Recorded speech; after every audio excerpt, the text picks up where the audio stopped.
दोस्तों, कैसे हैं आप? आशा करता हूँ अच्छे होंगे। मेरा नाम है सनोज कुमार, उमंग स्टडी में आप सभी का स्वागत है। तो फ्रेंड्स हम लोग सुनील जी के साथ जुड़ चुके हैं कि रेलवे में कार्यरत है। सबसे पहले पूरा उमंग स्टडी परिवार की तरफ से मैं सुनील जी का बहुत-बहुत धन्यवाद देना चाहूँगा, जिन्होंने अपना कीमती समय निकालकर हमारे साथ इंटरव्यू के लिए तैयार हुए हैं ताकि अपने डिटेल्ड एक्सपीरियंस आपके साथ शेयर कर सकें और आप सभी स्टूडेंट्स को कुछ जानकारी मिल सके। तो सुनील जी आपका बहुत-बहुत स्वागत है हमारे यूट्यूब चैनल उमंग स्टडी पर। सबसे पहले आपसे रिक्वेस्ट है कि आप अपना ब्रीफ इंट्रोडक्शन दें थोड़ा-सा। जी सर, मेरा नाम सुनील कुमार हुआ। मैं बिहार के पूर्वी चंपारण डिस्ट्रिक्ट के रहने वाला हूँ और अभी मैं Tinsukia NFR zone Tinsukia division में कार्यरत हूँ अभी। जी। तो सुनील जी आप मुझे ये बताइए यदि अगर आपको अपना जर्नी को समराइज़ करने के लिए कहा जाए कि स्टूडेंट लाइफ से लेकर के रेलवे एम्प्लॉयी तक का ये जो जर्नी रहा तो इसको आप किस तरह से समराइज़ करना चाहेंगे? कैसे देखते हैं आप अपनी इस जर्नी को? जी, जी सर, मैं बता रहा हूँ डिटेल में। मैं अपना पढ़ाई मतलब प्राथमिक पढ़ाई अपने गाँव से किया हूँ। उसके बाद 10th तक पढ़ाई करने के बाद मैं जो मेरा होम डिस्ट्रिक्ट है वहाँ मोतिहारी, वहाँ से मैं इंटरमीडिएट करने चला गया और वहाँ से इंटरमीडिएट करने के बाद मैं बीएससी में एडमिशन लिया और बीएससी मेरा मैथ ऑनर्स है। और जब मैं सेकेंड ईयर पास करके थर्ड ईयर में जाने वाला था उसी समय ग्रुप डी का फॉर्म आया।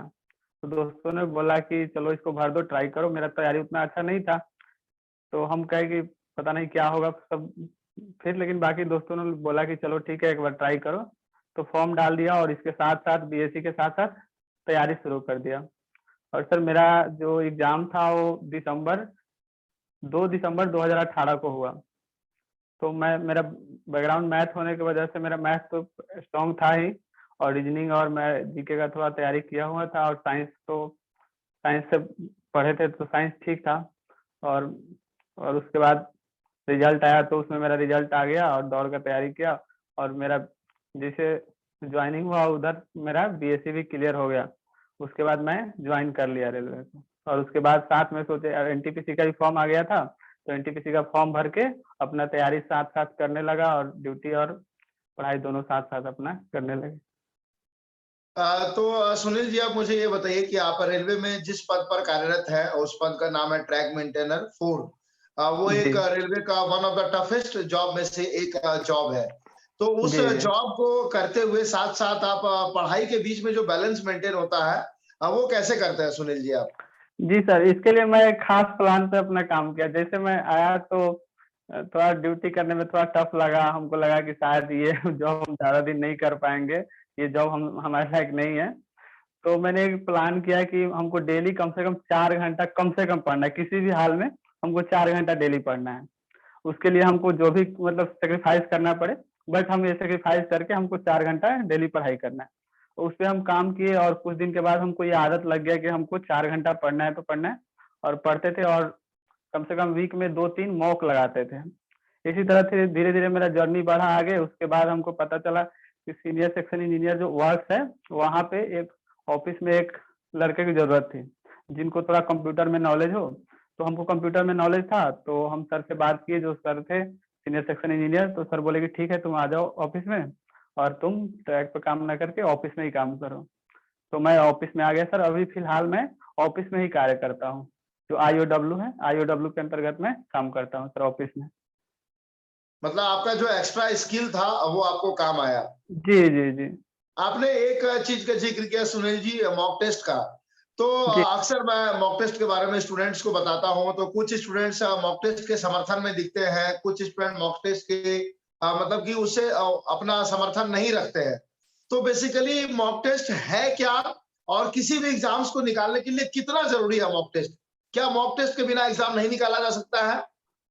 सर इससे पहले मैं बता दूँ अपने एनटीपीसी के स्कोर के बारे में। सर मैं एनटीपीसी का एग्ज़ाम दिया हूँ, उसमें मैं सेलेक्ट हुआ हूँ और मेरा नॉर्मलाइज़्ड मार्क्स 92.59 है और मेरा रॉ स्कोर 76 था।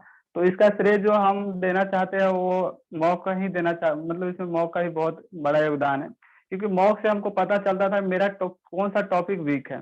जैसे हम टॉपिक अगर हम मॉक देते थे, हमको पता चल जाता था ये टॉपिक से हमारा क्वेश्चन छूटा, उसको हम उस दिन उसको पूरा खत्म ही कर देते थे। जितना भी उसमें जो भी रिलेटेड जितना भी क्वेश्चन था उसको हम बुक सारा जो भी जितने मेरे पास रिसोर्सेज थे उसका यूज करके मैं पूरा उसको खत्म करने की कोशिश कर इस जैसे जैसे आगे बढ़े टेस्ट देते देते तो मेरा इस बहुत फायदा हुआ इससे मॉक से, और मेरा सारे टॉपिक क्लियर होते गया। और जीके में जो सब बाकी सारे स्टूडेंट का जो कमजोर सब्जेक्ट होता है जीके, वो मेरा स्ट्रांग होते गया सर।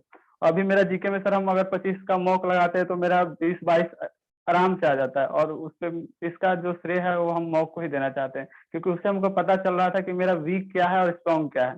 और टेक्स्ट बुक का ही हम सर टेक्स्ट बुक का ही हम यूज करते हैं मॉक, तो वो डिटेल में बताता है कि आपका टॉपिक कौन सा वीक है और कौन सा स्ट्रॉन्ग है, तो उससे पता चल जाता है सर कि कौन सा आपका वीक है कौन। तो इस पे हम थोड़ा ज्यादा काम किया और इस वजह से मेरा सर जीके आज बहुत अच्छा हो गया है। अभी मैं सीबीटी 2 का मॉक जब देता हूँ तो सर 105 मतलब 100 के ऊपर ही मैं आज मेरा स्कोर आ रहा है। तो ये सब सर मॉक का ही, शुरू शुरू में हम भी मॉक दे रहे थे तो बहुत कम स्कोर 70 के आसपास ही, जब सीबीटी 1 देते थे तो 70 आ रहा था। तो धीरे धीरे उसमें हमको पता चला कि ये आपका वीक पॉइंट है, जीके में ये टॉपिक वीक है, तो हम उस पर काम किए और मेरा धीरे धीरे 90 तक हम चले गए थे। मेरा मॉक में 85 90 इस तरह का स्कोर, हाईएस्ट हम 90 तक गए थे।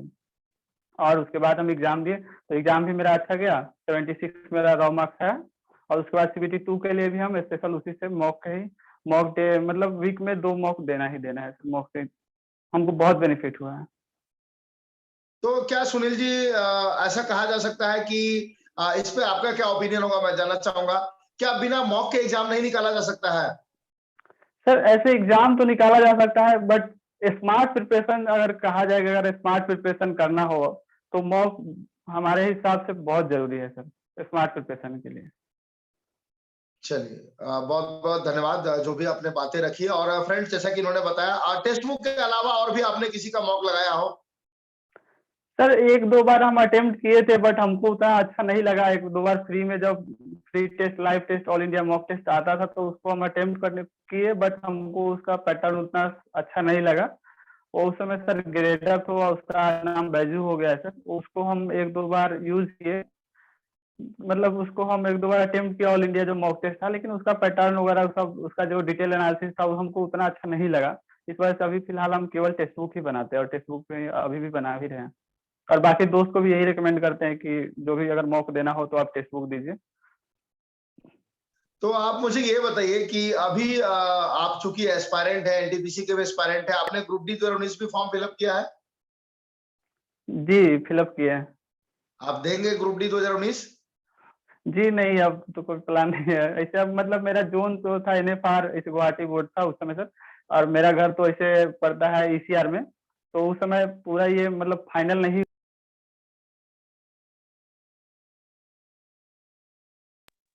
फिलअप कर दे उसकी पूरा क्लियर। सर सुन पा रहे हैं? हाँ, आ रही है। हाँ, कंटिन्यू कीजिए। हाँ सर, तो उस समय पूरा ये प्रोसेस क्लियर नहीं हुआ था तो हम रिस्क लेना नहीं चाहते थे, इस वजह से हम फॉर्म फिल कर दिया, लेकिन वो हम एग्जाम नहीं देंगे सर। अब तो एनटीपीसी भी हमें ज्यादातर मेरा फोकस एनटीपीसी पर ही है। और अभी सर मैं पूरा फुल फोकस अभी आईसीआर टेक्नीशियन का जो फॉर्म आया हुआ है तो उसका भी मेरा पेपर सर 5 मार्च को है, तो अभी हम उस पर लगे हुए हैं। रेलवे का एग्जाम कैंसिल हो गया तो एक टेक्नीशियन का पोस्ट आया हुआ आईसीआर का, तो उसका मैं प्रिपरेशन अभी कर रहा हूँ। उसका एग्जाम मेरा यहाँ जोरहाट जो असम में पड़ता है वहाँ पे मेरा एग्जाम है 5 तारीख को, तो अभी हम उस पे ही उसका प्रिपरेशन कर रहे हैं।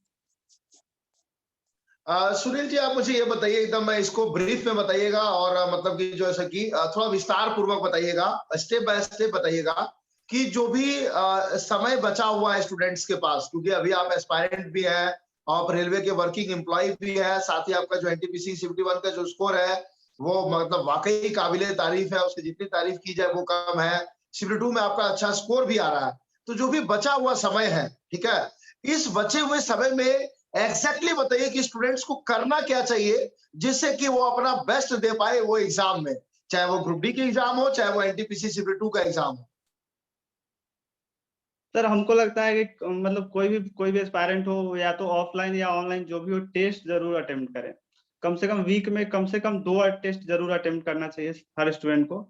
और उसके बाद उसमें ये देखना चाहिए कौन सा टॉपिक जो मेरा है वीक है उस पर थोड़ा सा ज्यादा मतलब उस पर हार्डवर्क करके उसको तुरंत सही कर लेना से अच्छा होगा।